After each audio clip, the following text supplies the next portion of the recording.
No slam dunk, Michael Porter's back surgery plans out into 2018 NBA Draft.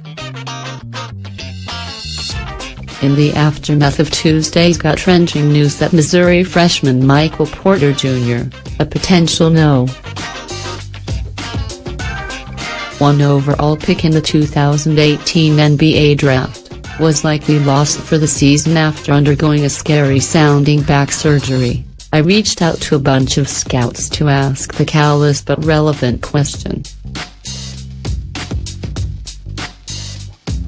What does this mean for the remarkably skilled Porter's NBA future, specifically his placement in the 2018 draft?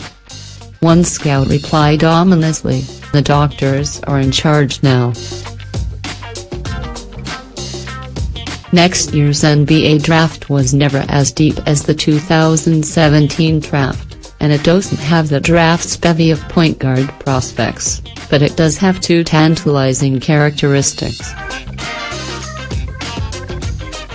One is that the upcoming draft has a boatload of talented big men, a few who are potentially transcendent NBA players, Duke's Marvin Bagley III, Arizona's DeAndre Ayton, and Texas' Mo Bamba, a few who ought to be for sure NBA starters, Michigan State's Jaren Jackson Jr. Texas A&M's Robert Williams III, and a bunch of risky but exciting wild cards, USC's Chimzi Metu, NC State's Omer Yurtseven, Auburn's Austin Wiley, Baylor's Joe Oladipo, even former Western Kentucky commit Mitchell Robinson. The other salient characteristic, and the one that has so many scouts excited about this draft, is that the highest echelon of this draft is loaded with 5 or 6 can't-miss prospects.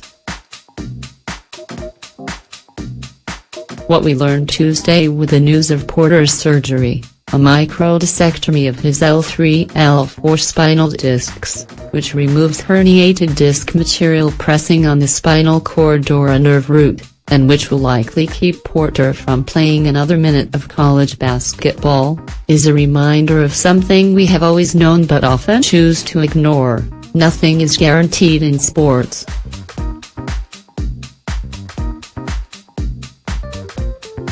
Nothing.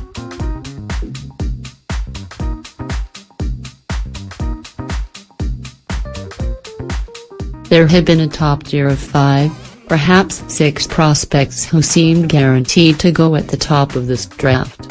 Porter, Bagley, and hyper-skilled Slovenian wing Luka Doncic seemed the four most likely to go No. 1, but joining them in that top tier were Bamba and Jackson. Every single one in the first 4 of this group would have had a great shot at going number 1 in last year's draft. Bamba and Jackson may have, too. And while I doubt that Porter's surgery drops him any further than the mid-lottery, the fact is a higher element of risk was introduced into his budding basketball career the moment he went under the knife. Love Porter's game, like I do? Think he's just like the Boston Celtics' Jason Tatum, only a little bit taller and a little bit stronger, with a little bit better touch and a little bit higher ceiling? Thought he had slightly edged out the others in this stacked top tier for the No. Well, it's time to rethink all of that.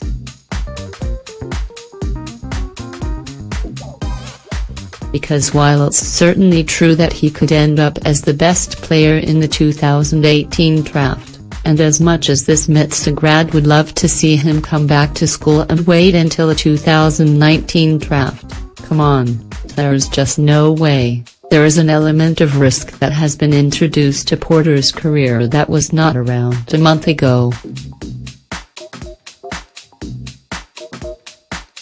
Alone will likely take him out of the running for the top spot, which ought to go to the player he feels like the guarantee. In that way, it's not unlike the 2014 NBA draft. the main reason Joel Embiid was not selected.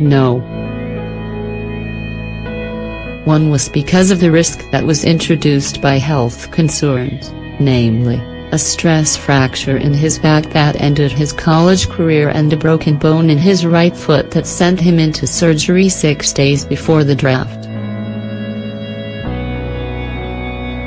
While it seems pretty clear that Embiid is the better NBA player than the two players selected in front of him, Andrew Wiggins and Jabari Parker, it is far from clear that he'll have the better NBA career than the durable Wiggins. Risk was baked into the Embiid pick, and the risk continues to haunt Embiid and the Sixers as they were still ultra careful with him after he missed all of his first 2 seasons and most of his third. Risk is now baked into whichever team selects Porter.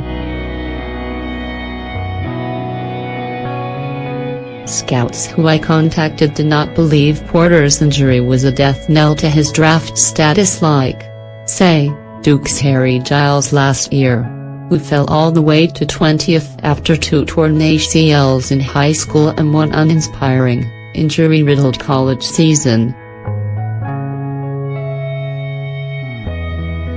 But they also did not see this as a Kyrie Irving situation.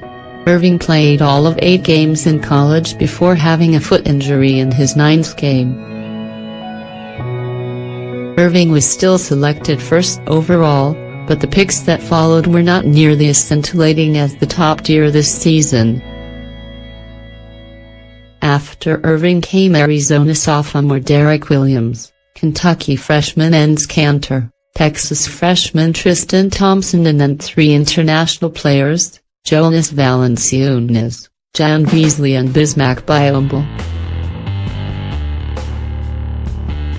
The consensus among scouts I talked with is that Porter ought not fall past 6th. If I had to forge a guess today, it would be that the draft order would go like this: Bagley, Doncic, Porter, Bamble, Jack Swain.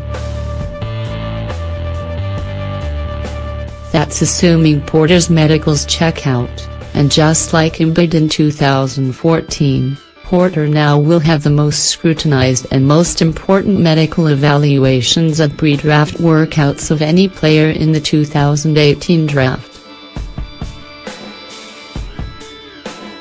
It's not like scouts haven't seen Porter play. He has been on the map for years as a potential #1 pick, someone who won the MVP award at the 2017 McDonald's All-American Game and all sorts of National Player of the Year awards in high school. There's plenty of tape on what he can do. There's just now being injected a hint of doubt into whether he can actually do it. Still, it's a shame, really, for Mtsa fans who salivated at the possibility of Porter resurrecting their program. For college basketball fans who love the chance to see a future NBA star play in the charged college atmosphere. And, most of all, for Porter and his family, who have learned a harsh life lesson at his too young age of 19, that even the surest of things are never guaranteed.